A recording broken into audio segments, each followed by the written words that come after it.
जय माता दी दोस्तों। आज हम जानेंगे वट सावित्री व्रत की सही डेट क्या है, पूजन सामग्री क्या क्या होती है, पूजा के मुहूर्त क्या है, व्रत की कथा क्या है और जेठ महीने में 2 बार क्यों मनाई जाती है वट सावित्री। नमस्कार दोस्तों, मेरे चैनल वास्तु पूजा टिप्स में आपका स्वागत है। हर साल जेठ माह की अमावस्या तिथि को वट सावित्री का व्रत रखा जाता है। इस साल यानी साल 2024 में वट सावित्री का व्रत 6 जून गुरुवार के दिन रखा जाएगा। इस दिन सुहागिन महिलाएं अखंड सौभाग्य और संतान की प्राप्ति के लिए व्रत रखती हैं। इसके साथ ही विधिवत तरीके से वट वृक्ष यानी बरगद के पेड़ की पूजा करते हैं। इस दौरान सुहागिन महिलाएं निर्जल व्रत रखती हैं और पूजा पाठ करने के बाद ही अपने व्रत को खोलती हैं। वट सावित्री व्रत के दिन सुहागिन महिलाएं 16 श्रृंगार करके करवा चौथ की तरह पति की लंबी आयु और अच्छे स्वास्थ्य के लिए व्रत रखती हैं। अगर आप भी इस साल पहली बार वट सावित्री का व्रत रख रही हैं तो पूजन सामग्री में इन सब चीजों को अवश्य शामिल करें, जिससे आपको पूजा करते समय किसी भी चीज को लेके परेशान नहीं होना पड़ेगा। तो आइए जानते हैं वट सावित्री व्रत की पूजन सामग्री क्या है, शुभ मुहूर्त और कथा के बारे में। वट सावित्री व्रत 2024 की तिथि और शुभ मुहूर्त। पंचांग के अनुसार ज्येष्ठ अमावस्या की तिथि 5 जून की शाम 7:54 पर शुरू होगी और 6 जून की शाम 6:60 तक रहेगी। ऐसे में उदया तिथि के हिसाब से वट सावित्री का व्रत 6 जून को रखा जाएगा। वट सावित्री व्रत का पूजा का शुभ मुहूर्त। पूजन मुहूर्त होगा गुली काल सुबह 8:24 से सुबह के 10:06 तक रहेगा। अभिजीत मुहूर्त सुबह 11:21 से दोपहर 12:16 तक रहेगा। 4 लाभ अमृत का मुहूर्त सुबह 10:06 से दोपहर 3:13 तक रहेगा। वट सावित्री व्रत की पूजन सामग्री। सावित्री और माता पार्वती की मूर्ति बनाने के लिए गाय का गोबर, चावल और हल्दी के पेस्ट, थोड़ा सा पानी मिलाकर मिश्रण बना ले।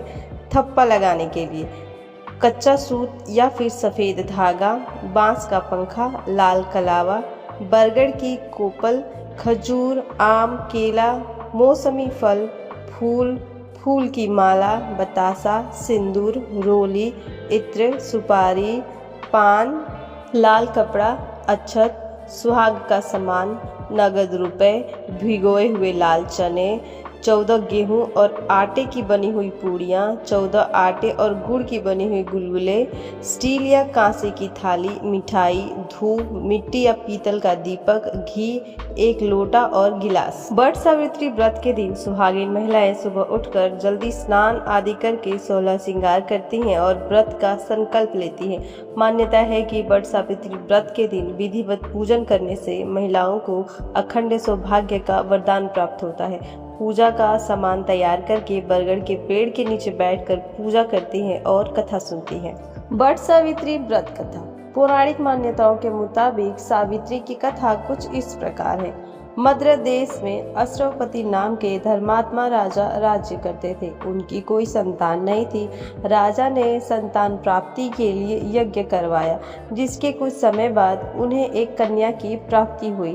उसका नाम उन्होंने सावित्री रखा। विवाह योग्य होने पर सावित्री को वर खोजने के लिए कहा गया तो उसने द्युम्नसेन के पुत्र सत्यवान को पति रूप में वरण किया। यह बात जब नारद जी को मालूम हुई तो वे राजा अश्वपति से बोले कि सत्यवान अल्पायु है, 1 वर्ष बाद ही उसकी मृत्यु हो जाएगी। नारद जी की बात सुनकर उन्होंने पुत्री को समझाया, पर सावित्री सत्यवान को ही पति रूप में पाने के लिए अडिग रही। सावित्री के दृढ़ रहने पर आखिर राजा अश्वपति ने सावित्री और सत्यवान का विवाह करा दिया। विवाह से पहले उन्हें नारद जी ने बताया कि सत्यवान की आयु कम है, तो भी सावित्री अपने फैसले से डिगी नहीं। वह सत्यवान के प्रेम में सभी राजसी वैभव त्याग कर उनके परिवार की सेवा करते हुए वन में रहने लगी। जिस दिन सत्यवान के महाप्रयाण का दिन था, उस दिन वह लकड़ी काटने जंगल गए। वहां मूर्छित होकर गिर पड़े। उसी समय यमराज सत्यवान के प्राण लेने आए। 3 दिन से उपवास में रही सावित्री उस घड़ी को जानती थी, अतः बिना परेशान हुए यमराज से सत्यवान के प्राण वापस देने की प्रार्थना करती रही, लेकिन यमराज नहीं माने। तब सावित्री उनके पीछे पीछे ही जाने लगी।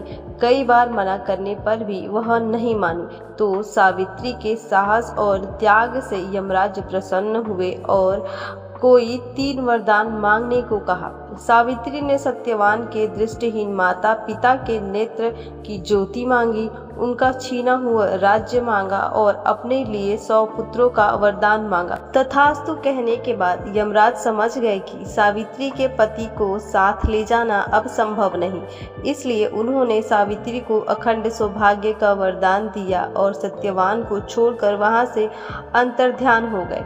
उस समय सावित्री अपने पति को लेकर उस बट वृक्ष के नीचे ही बैठी थी, इसलिए इस दिन महिलाएं अपने परिवार और जीवन साथी की दीर्घायु की कामना करते हुए बट वृक्ष को भोग अर्पण करती है और उस पर धागा लपेटकर पूजा करती। क्यों की जाती है बट वृक्ष की पूजा?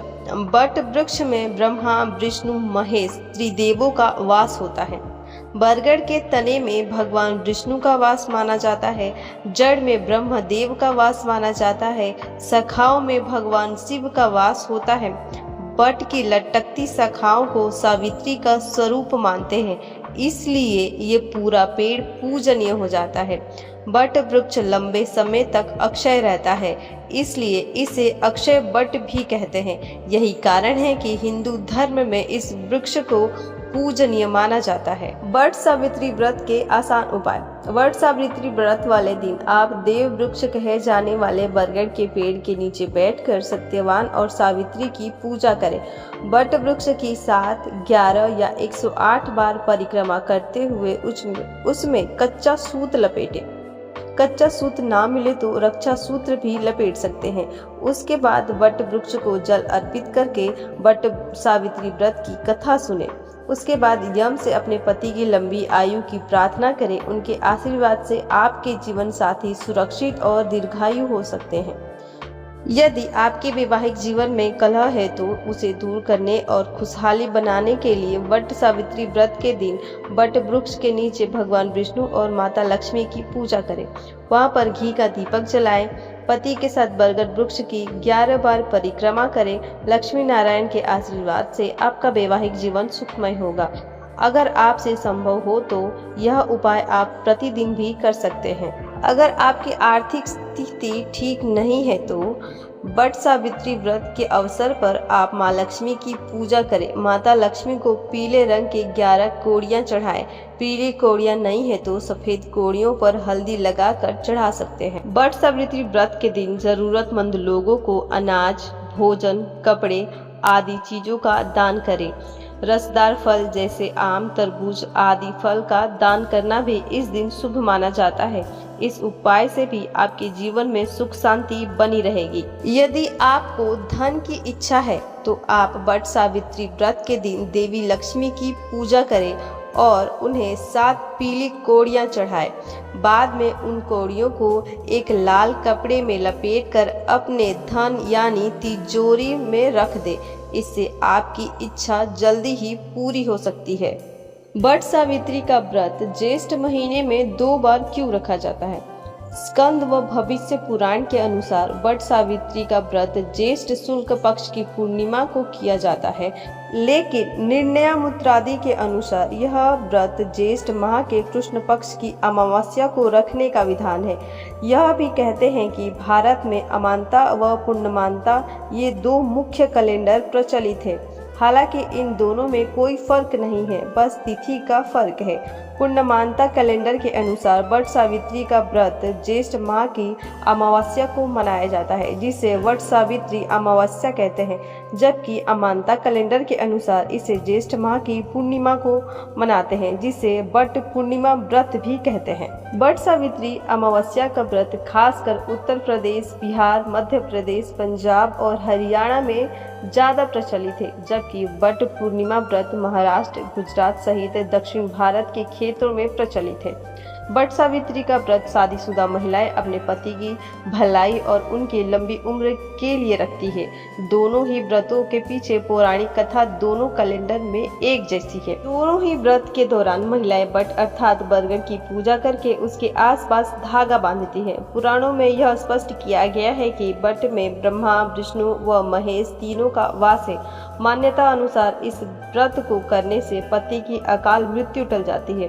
बट अर्थात बरगद का वृक्ष आपकी हर तरह की मन्नत को पूरी करने की क्षमता रखता है। आज के इस वीडियो में इतना ही। उम्मीद करती हूँ आपको यह जानकारी अच्छी लगी होगी। अगर वीडियो अच्छी लगे तो मेरे चैनल को सब्सक्राइब करना ना भूलें। वीडियो को अपने दोस्तों के साथ शेयर जरूर करें। मिलते हैं फिर किसी नए वीडियो में, तब तक के लिए राधे राधे।